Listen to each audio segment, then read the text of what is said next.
দীর্ঘদিন পর এত সুন্দর একটা ওয়েদার যদি হয় তাহলে কি ঘরে থাকতে ভালো লাগে বলেন? আজকে সারাদিন কি কি করেছি, কোথায় কোথায় গিয়েছি আপনাদের সাথে শেয়ার করব। সবাই লাস্ট পর্যন্ত ভিডিওটা দেখবেন।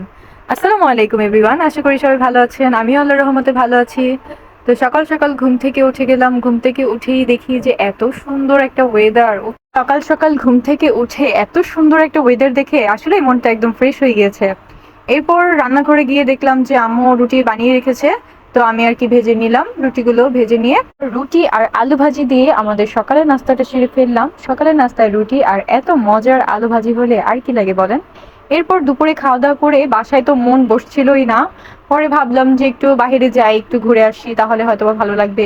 আমার মেয়েটা শুধু বাহিরে যাওয়ার জন্য কান্না করে। বাহিরে বের হতে না হতেই দেখি যে রাস্তাঘাটে ঢাকা শহরের জ্যাম বলে কথা, এত পরিমাণে জ্যাম ছিল রাস্তায়। উফ, তাও জ্যাম ঠেলতে ঠেলতে অবশেষে আমরা আমাদের গন্তব্যে পৌঁছে গিয়েছি।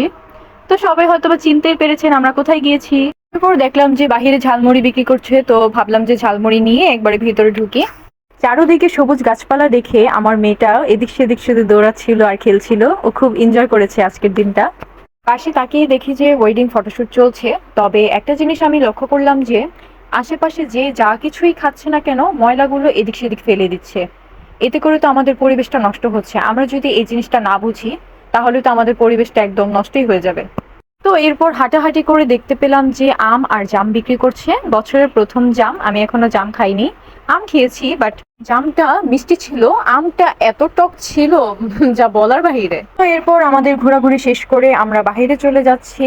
তো বাহিরে গিয়ে দেখি যে শসা বিক্রি করছে। পরে ভাবলাম যে শসা নিয়ে নেই।